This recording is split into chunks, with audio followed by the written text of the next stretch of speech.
Hello and welcome back to A Better World. This is your host, Mitchell J. Rabin, and we're very glad you're joining us again today. Today we're going to have another very interesting show. We are on location in Clearwater, Florida at the Amazon Herb Conference. We've been having an incredible time here. The people that have been here, the speakers, the participants are from all over the world, and they come here to join in a spirit that is quite extraordinary, helping to celebrate life, helping to realize the effects that we're all having collectively in the Amazon rainforest through the work we're doing through this company, and the effect we're having on preserving the cultural life in the Amazon among the indigenous people, protecting this ancient wisdom that has been gathered for literally thousands of years, that's being held by the medicine women and the medicine men who live there. Now we have the wonderful opportunity, the golden opportunity, of sitting with Robert Butwin, who is really one of the pioneers and one of the first people who got on the Amazon herb train. He saw this vision very early on in the Amazon's development, and we'll be speaking with him about what he saw, what he felt, and what he's done with his knowledge. Robert is an internationally known speaker on network marketing, on multi-level marketing, also known as referral marketing. And he's done very well himself, and he has a lot to teach and helps to clarify for people what prosperity is all about, what can be done with it, how to achieve it. So stay tuned. I think you'll have a very, very good, enlightening time. Hey, Robert. Hello there. Glad to be. It's great to see you. Great to be here. I'm so glad. So glad. It's great to have you. You are really, as I was saying, just one of the pioneers in taking an idea and running with it, and taking the entrepreneurial spirit and just fortifying anything you do. How did you get started with all of this, first of all? Teach us. How did you do it? Not a problem. Actually, I was born into it, but So it's genetic? I'm not sure if it's genetic because even though I was born into that family, I've got just as many friends that were born, as people will say, the other side of the tracks, that have become extremely successful. So however you get that spirit in yourself, and I can explain it to to your audience how I got that in myself, is I was going along as my parents suggested. I got a good education. I was working in corporate America, working for our family business. It was my family business. We started the high school war cheerleading jackets. The problem was there was too much family in the family business. And I didn't like a lot of the things that ultimately happen in business. For example, I didn't like somebody telling me when I had to be at work, when I could take vacations, when I had to be back for lunch, the politics. And I realized after being in that environment for 10 years that there had to be some kind of an alternative way to create the kind of lifestyle that I really knew that was out there that would give me the freedom, the flexibility to live life on my own terms. The independence, the sovereignty. Now you have, just since you've mentioned your family, you've got a really interesting family tree, from a president of MIT in your family, ranging all the way to one of your grandparents' family being connected to Bob Dylan. I mean, this is a far-ranging spectrum. Exactly. Do you think that both of those different, the musical and the academic, kind of filtered down into you as well and informed your more independent spirit? I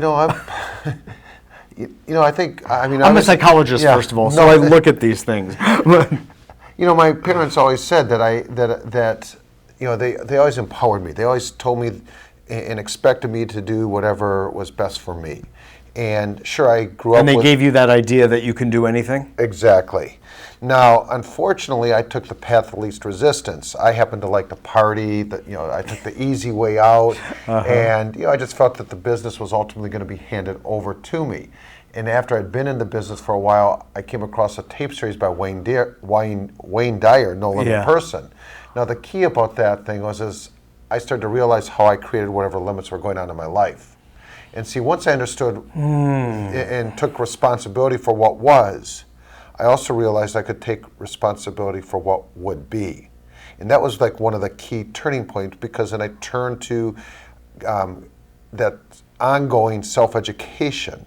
And that's ultimately, one of the keys to my success. So reading Wayne Dyer's work, and we've had Wayne as a guest on our show a couple of times, he helped you get this breakthrough of understanding your responsibility for the future of your life. Right. He helped me understand that I created whatever limits. And see, once I took the responsibility, then that sort of like altered my path. And I started to look at different alternatives. And when I all of a sudden came into network marketing, or somebody talked to me about network marketing, and I realized that through that kind of business, I could live life on my own terms. That caught my attention, because as I said, I didn't want to wake up with that electronic rooster every morning. Right. When I started to realize that most human beings, the highest percentage die like at 9 o'clock Monday morning when they have to go into work, because they're conditioned over a period of time, going into an environment that they might not necessarily want to be in. It's a scary statistic. Yes, very much so. It's daunting. It should be enough, in a sense, incentive for people to start looking for alternatives really early in their lives. You're right. And if I had one key message that I could leave with everybody, is you need to take a look at something beyond what you might be doing, and look for a way that you can create the kind of freedom, the independence, and that's what really network marketing allows people. See, if people understood network marketing, in my opinion, everybody would be involved in it. But unfortunately, most people don't understand that kind of business, quite often because you've got different products that people think that they might have to sell, and they think, I don't want to really have to sell things. And the whole business has changed over the last 5, 10, 15 years, because the reality of it is, I don't go out and try to ever sell products, ever. What is it that you do? Because whatever you do it well. Thank you. What I do is I present information. Now, information can come in many forms. It can come from a sample that I give you, the fact that I point you to a website, the fact that I give you a CD, a DVD, an audio that will allow you to make an informed decision. Now, the importance of products, of course, products are very important, because a product is going to be the glue that's going to hold any business together. It's going to be the foundation that you can build a business on. But the business is not about selling products. Think about it from your own perspective, Mitch. If I were trying to sell you something, one of the things I've learned about people is people hate to be sold, but they love to buy.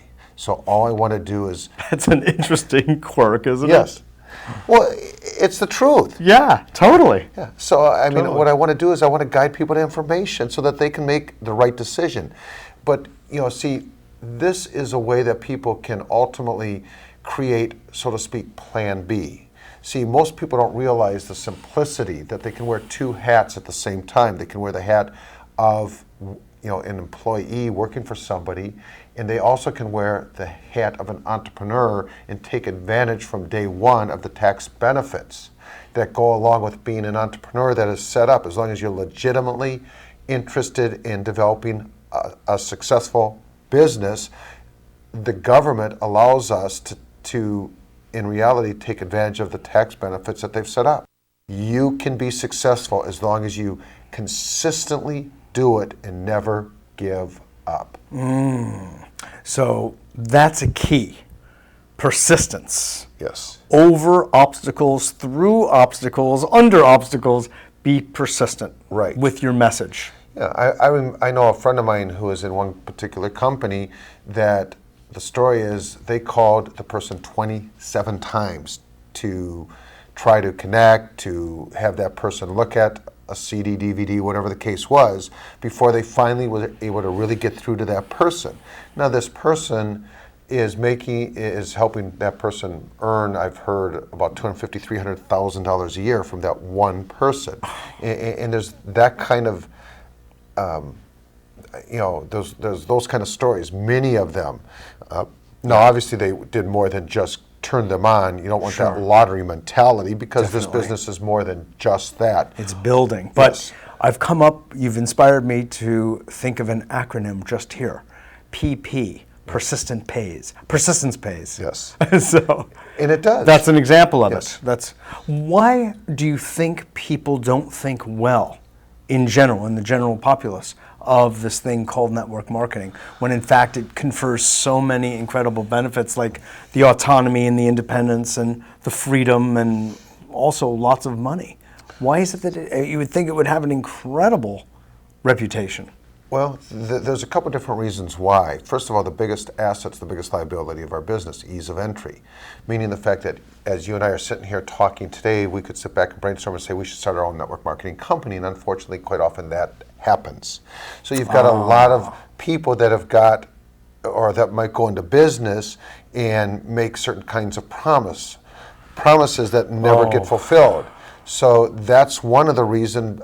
And then the other reason is quite often many people that get into the business don't necessarily do the right things. You hear about people that ultimately might have gotten in and didn't succeed, and they fall out prematurely, right, and stop being persistent, basically. Yeah. That's another reason. Another reason is, unfortunately, sometimes a lot of the people that get into it, not everybody, is not necessarily professional. Most people mistake a sale for a client or a long-term customer. And that's what I take a look at, because really what this business is about is transformation. How can I transform somebody's life? How can I help somebody create a more prosperous life? How can I help improve somebody's overall life skills so that they can take their life to the next level? See, the business model, and the only way you make money in this business model is helping other people succeed. And once people understand that and really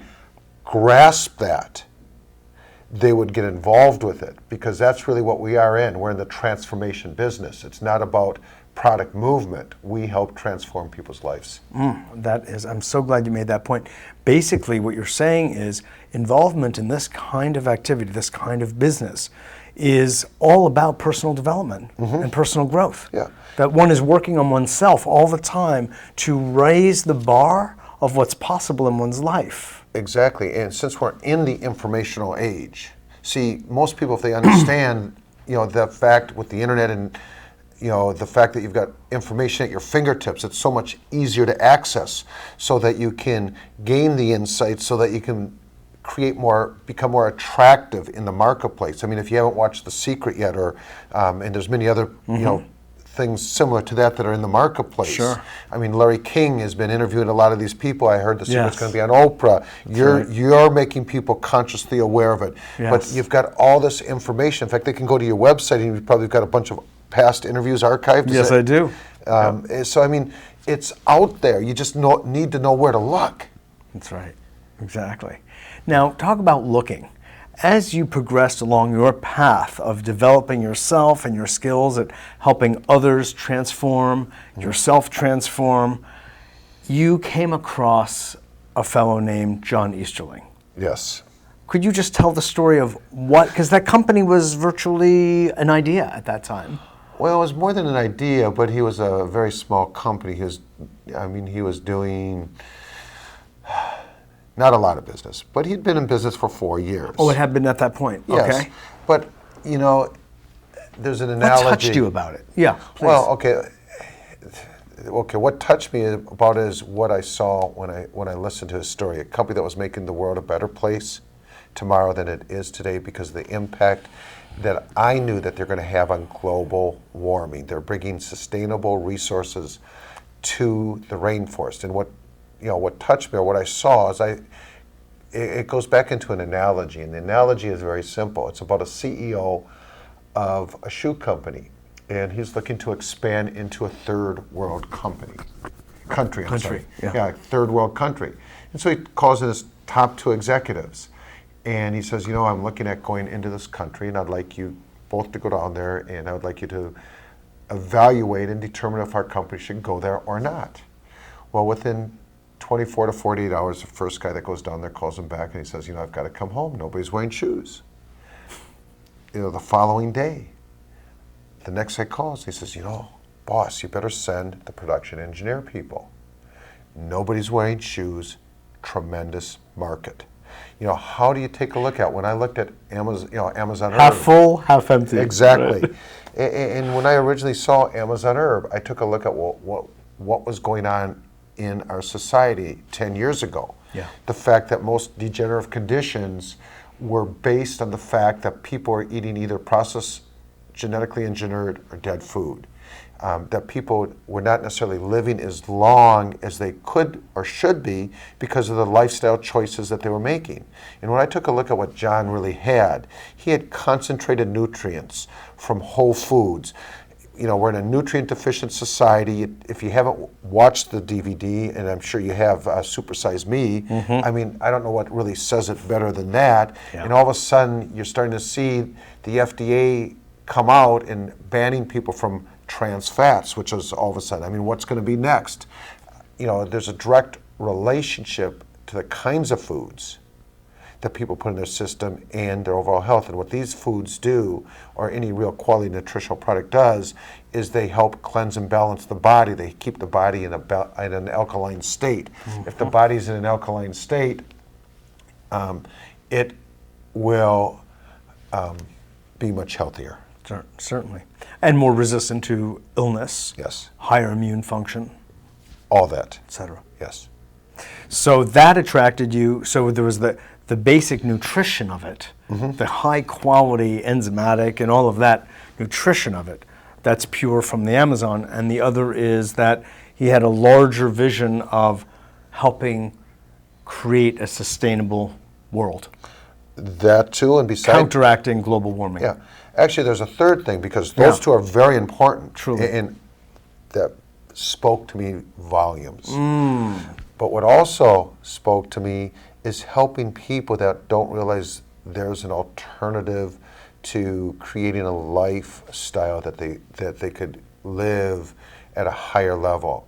Did you watch the movie The Lion King? Oh yeah. Okay, there was one scene in The Lion King that I always remember, and it was when Mufasa came back from the hereafter to talk to Simba. You know, Simba had run away because he felt that he was responsible for his dad's death, and he was living the life of Riley. You know, he's relaxing, enjoying with his newfound friends, and all of a sudden he looked into the puddle one day, and down from the hereafter came Mufasa's voice, and it said something very profound.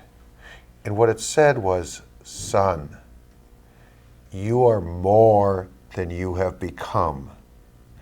And as I take a look at so many people, and I see so much potential, the fact that they could be so much, but they're just trading their time for dollar. They've settled. You know, they've just settled for a lot less than they could be.